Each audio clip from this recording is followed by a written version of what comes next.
I don't know. They need an upgrade. This would have been because of the way he plays, because of how fundamentally sound he is.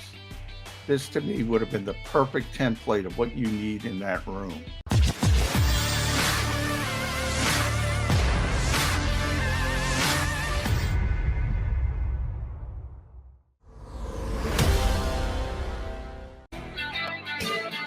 MAGA Mac guys here with Young Birds, 365. Busy weekend in the National Football League. Certainly the Philadelphia Eagles part of that. Released Fletcher Cox on Friday. By late Friday, there were reports that Fletcher Cox was going to be re-signed. Although there have been those that have confirmed it, the Eagles have not made it official yet. We expect that to happen sometime today, and we'll be able to get through some of the Well, Fletch con- is official. Fletch it. is back. Yeah, The Eagles have put yeah, out an official statement. yeah. Was yesterday, I De- believe, official. Details on the contract. I haven't seen the 14 million has been what's reported. I don't think it's filed yet, so we won't Okay. see how it's structured. I assume it's going to be structured very similar to Jason Kelsey's deal. I think that's what they're going for, but until it's filed, um, I think that they're trying to go year to year. And I do want to correct the Eagles did not save money on Fletcher Cox. They kind of reset things with Fletcher Cox. They took on a ton of dead money still. But they had so many issues with that contract because they kept kicking the can down the road. At some point, they had to reset it. For whatever reason, they decided this was the time to reset it, which maybe Brad has a better explanation of that. I don't know why they chose this time, other than he had that. I mean, it was, and again, it was some people said 16 million, some people said 18 million that he was due last week. I think it was Thursday of last week. Um, and the Eagles didn't want to pay that at the time. So they did save some money, in the short term on the books, but long term, they took on a lot of dead cap money. But they had to reset it. So Yeah, you know, it sounds to me like you don't have the complete definition of reset. I know for a fact I have no idea what you mean when you say reset. Well, Maybe they were in, they had pushed off, how he uses the voidable years trick. So, right. when he tried to create space last year, for instance, because of all the dead money for Carson Wentz, you got to keep redoing deals and restructure it and putting more voidable years on the end and converting roster, roster bonuses and the signing bonus and vice versa, and try to spread everything out over 5 years. And, that's a nice little trick, but eventually the credit card becomes due, Yep. um, and it becomes due for everybody. The part I'm not clear on is why now? Why, now? Why Fletcher? Other than they wanted to find a way to keep the player, and they wanted to find a way to keep the player. They didn't want to lose the player, but they didn't want to pay that uh, 18 million out. So they did it now, and were willing to take on dead money. Maybe it's because they weren't able to get Marcus Williams. Maybe it's because they weren't able to get Christian Kirk, and they said, "Well, we got some money. We had budgeted for this. We had budgeted for Calvin Ridley." If you think about Calvin Ridley, his deal was a little over 11 million. Like that was plan A for the Eagles at wide receiver. And he would have been playing on his 50-year option. So it was a pretty significant number. Um, and if you think about Marcus Williams, even if you get him at 12 million a year, that's a pretty significant number. And they had budgeted that money and they didn't get those players.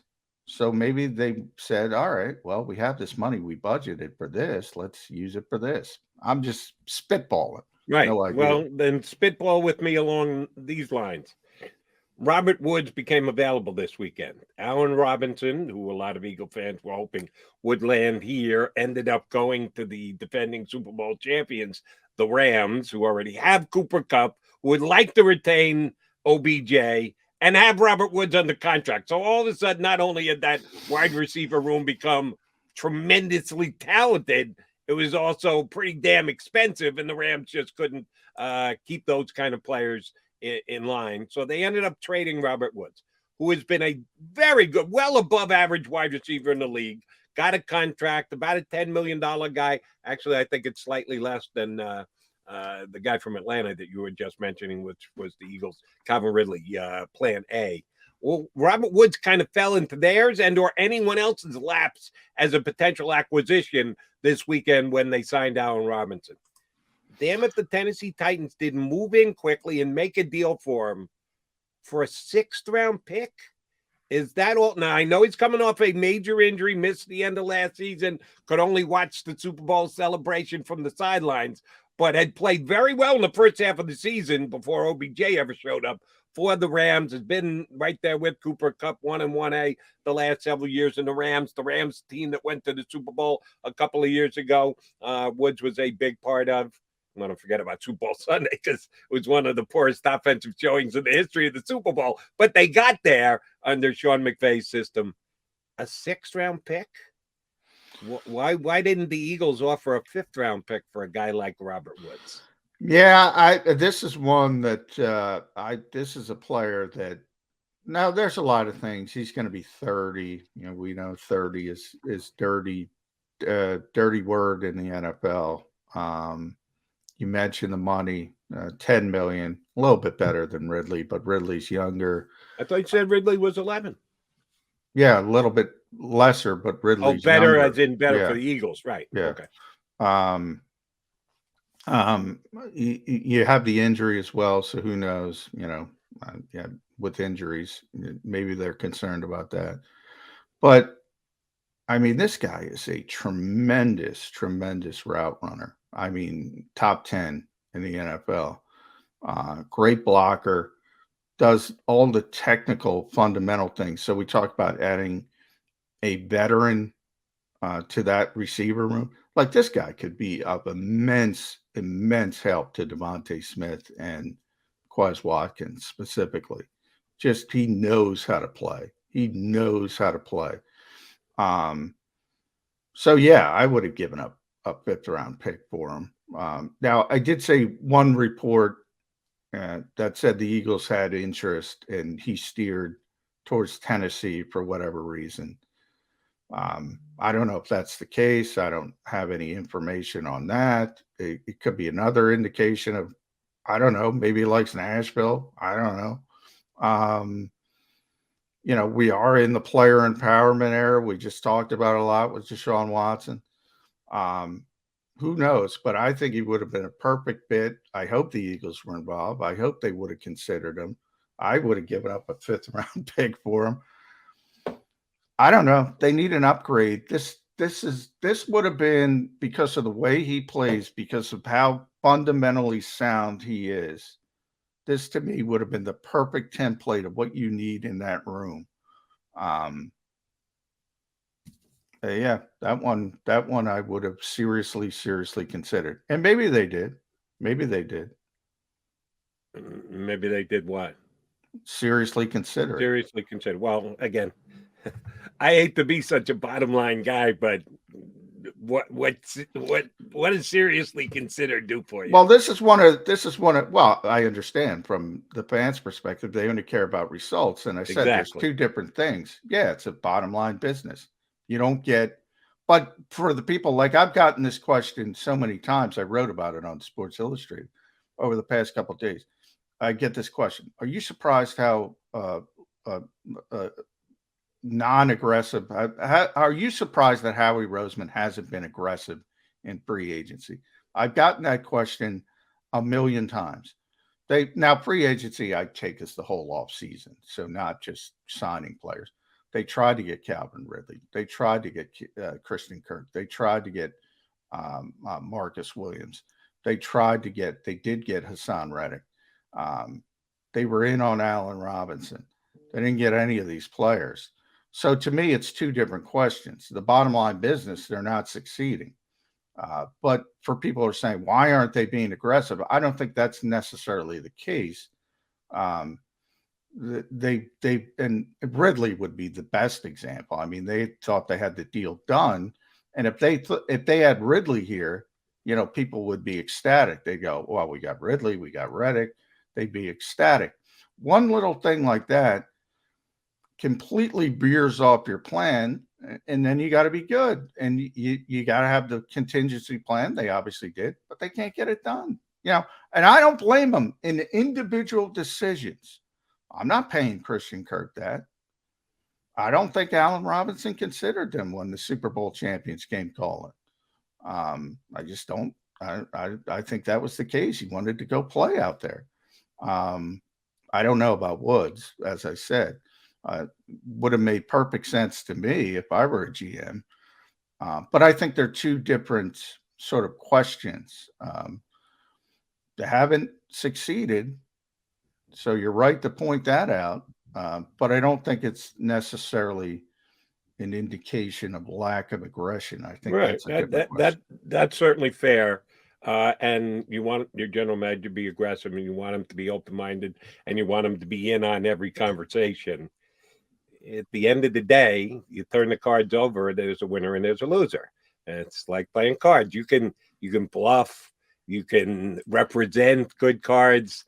If it plays all the way out and you got to turn your cards over and you don't have the best hand, well, then guess what? The other guy rakes in the chips. So I like an aggressive player. I like an aggressive general manager. I'll believe you when you tell me Howie Roseman was in on a lot of things. He was aggressive.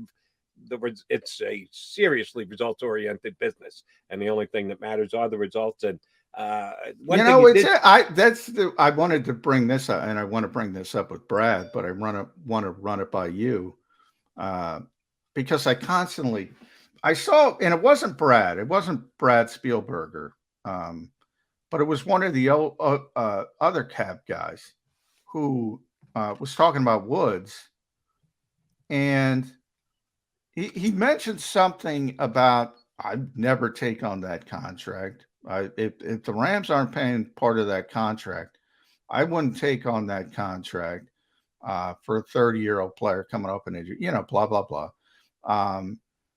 And Tennessee's a team that needs to reset. And I'm looking around. I'm like, where are we with this cap stuff? Where are we when you're saying now? Granted, Tennessee was very disappointing, obviously, in the playoffs, but they were the number one stinking seed. Right. They won more games than everybody else in the AFC. And they need to reset. And they need to that's what I'm saying. Now, if you look at where free agency is, and the AFC has gotten so much stronger. I mean, it seems like every good player is going from the NFC to the AFC, not vice versa. So the AFC does, on paper, look much stronger than and it was stronger last year, by the way. It was already stronger. So right now, in the snapshot of March, whatever, where are we? March 21st, which means absolutely nothing. In the snapshot right now, it certainly looks like the AFC is a lot better than the NFC, and it certainly looks like a lot of teams are catching up to the Titans. But I can't say, if I'm Mike Vrabel, as disappointing as that loss was, and I'm John Robinson, I'm not going to sit here and say I got to reset because I got Ryan Tannehill and Deshaun Watson's in Cleveland and Russell Wilson's in Denver, and Justin Herbert's already there, and Patrick Mahomes, and on and on and on. I can't think that way. So I say to myself, and this is what I want to ask Brad, but I'll ask you as well. Are there any good contracts? Because every time I say, oh, that's too much money for this guy, that's too much money for this guy, that's too much money for this guy. Are there any good you have to pay good players at some point, right? I mean, what, you can't pay anybody? Where are we in this, Jody? Yeah, I don't get it. You and I certainly agree on Robert Woods that he's well worth $10 million for next year compared to the other wide receivers, compared to what wide receiver contracts are, compared to a minimal cost of a 6th-round pick in exchange for a guy who's a Pro Bowl level tight end. The only question is coming back off the injury. But as you correctly pointed out, Ridley was their number one choice this offseason, and we're this close to getting a deal. He walked away from the team in the middle of the season. He needed a mental break. So if you're the Eagles and you're running shy because, he's coming off an ACL, well, you were ready to take on Calvin Ridley, who you had no idea what his mental state was. So they proved that they were willing to take a gamble for a very talented football player at a reasonable price, both salary-wise and in exchange.